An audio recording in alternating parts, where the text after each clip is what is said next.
let me bring you some international news now. And the situation is looking good for Donald Trump, despite the legal hassles against him.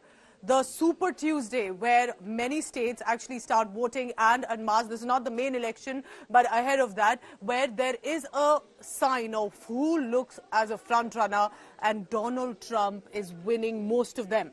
Voters across 16 U.S. states and one territory voted for their presidential candidates of the party. Both President Joe Biden and his predecessor, Republican Donald Trump, who are two bitter rivals otherwise, but are definitely, as it looks like, getting toward a rematch in November's general election. We are told that Nikki Haley, who's also Trump's rival, was searching for some rationale to continue, but it's looking like she'll have to bow out.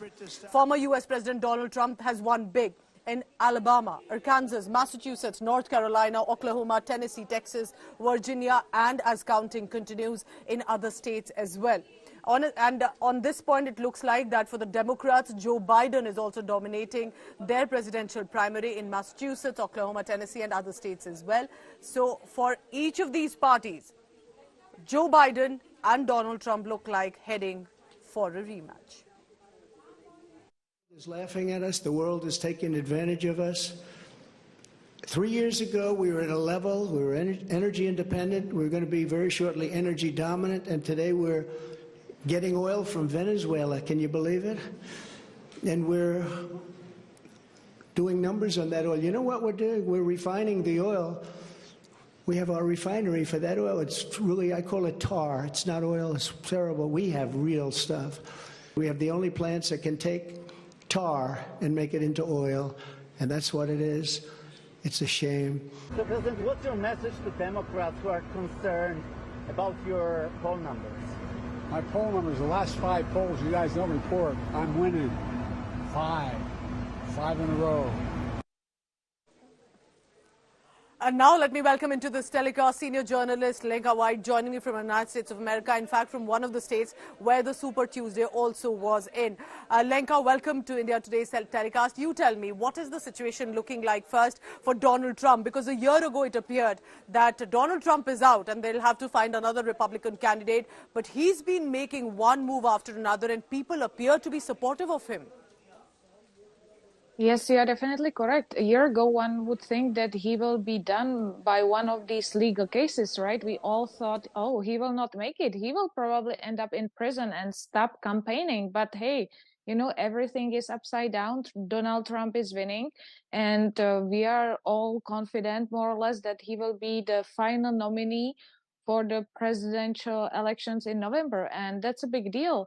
Of course, Joe Biden is there too, and there have been rumors he's going to be replaced because of his high age. We all know he's 81, and he's having big blackouts when he's speaking, so there are big concerns about whether he can actually make it. But he also seems to be still the main nominee for the November elections, and the mood seems to be great. You know, Trump made his speech.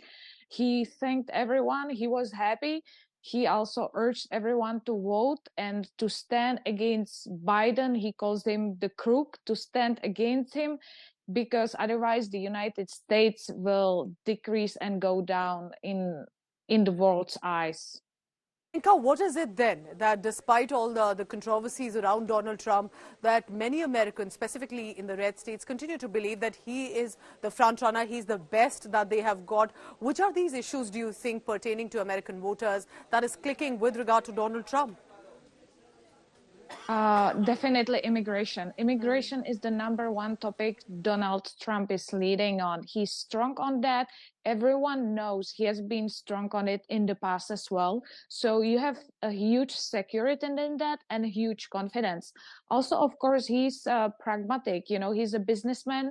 Many businessmen actually appreciate his businessman mindset. I've heard it many times. They are happy that he's very pragmatic. He seals the deals. He knows how to count. He doesn't want to overtax like the Democrats. So many business people also really appreciate the economic side of him. And, he's very straightforward. He goes straight to the point. And during him, there were no wars, which many also very much enjoy, that there was no mess as it is now, as during Joe Biden. You know, at this point, one wonders that how American voters, while Nikki Haley has said that many American voters do not look like they want to vote to either Trump or Joe Biden. Now, she's of course been proven wrong, but she'd earlier stated it. She may have to bow out now. But do you think age is not a factor here for an 81-year-old Biden, 77-year-old Trump? Do you think that's not a concern when it comes to American voters for 2024 presidential elections? That's a great question. I have spoken to dozens of voters, and I have to say it is a concern. I won't lie, they say it is a concern. You know, they want to see a younger president. They would like to see, and the ones I have spoken to, the ones who actually voted for Haley, often they said we like that she's younger, that she's fresher. You know, we want to see someone new. So it is a concern. But many of them actually realize that the only one who can defeat Biden is Trump, not Haley. So that's why I suppose. But yes, I agree. Many of the voters would like to see someone new, someone younger. But of course, we have to also look at the point that age not always matters. And even though there's only 4 years difference between Biden and Trump, we still see a difference in their cognitive reasoning, in their speeches, and of course, they're walking down the stages.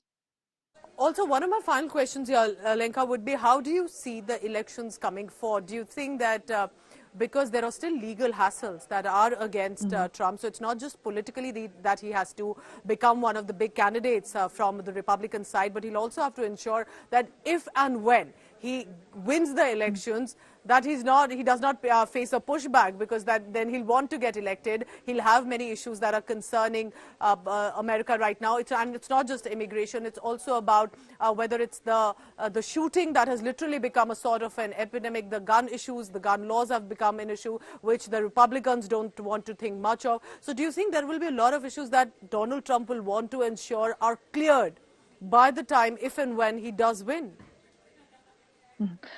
The legal cases play a big role, and I suppose the Democrats didn't expect it, because the legal cases actually, according to ratings, they increased his popularity because many people feel sorry for him. You know, if it would be one case, but there are 4 cases and they are just accumulating, and many, especially of course Republicans, they feel sorry for him, what is happening. So the support has been increasing in comparison to what was in the past before the legal cases started. But you pointed correctly that he's really busy with them. He will have to go daily to the court in New York starting 25th March. It's taking his time. And as he mentioned in one of his press conferences, during the day he's going to courts, and in the evenings he's actually campaigning. So it's I can't imagine how much stress and time, pressure it is actually for him. I suppose he would like to get it cleared out. Now they are talking about his immunity, if he can pardon himself after he will become president. So I think it still remains to be seen. But so far, according to the American Constitution, even someone in prison could theoretically be campaigning for president. Lenka, I do find it very interesting because, you know, there may be a perspective about Trump that he can be unpredictable. He is not known to be the statesman like usually earlier the presidents of the United States of America have known to be. And yet people believe that in 2024, at least if they're a Republican voter, that he is the best bet. Do you think it is just about the conservative policies that he pushes out, or is it also about the sort of victim narrative that he's been able to put to the audience and to the voters, saying constantly that, look, they don't want me to come back, they don't want America to become great again. Every time I do something, they have legal cases, they are piling on me. And he's clearly mentioned that it's the opponents, or it's Joe Biden, or it's the ruling government that's doing so. Do you think that's something that's working for the voter, some sort of conspiracy theory that Donald Trump is being deliberately avoided to be allowed back into the electoral race? That's a great point. To be honest, I believe it's both. I believe that I personally think that the Democrats are really trying to use something against him because they are truly afraid of him. As we are looking at the numbers, he's really the leading candidate, even according to liberal media. But at the same time, he has been always smart even in the past, and he knew how to use things in his benefit. He's a great businessman. He knows how to sell things. He's really good at marketing. His Trump brand is very big, and it has always been since he started his empire of real estate. So I think it's both. I think he knows how to use this kind of disadvantages they are throwing at him at the same time. Very interesting. I appreciate you joining us, Lenka White. So whether it's immigration, abortion, inflation, wars that are ongoing, that America has taken a very strong stand, whether it's Russia, Ukraine, or Israel, Palestine. And that perhaps is something that Trump's views, at least for now it appears, are getting support from the Republican voters, while Joe Biden is getting support from the Democrat voters. Is it going to be a repeat as a rematch between Biden and Trump? Because for now it looks like other names are on the sidelines. That's the big international news, and we'll continue to track what's happening not just in India but across the world politically as well.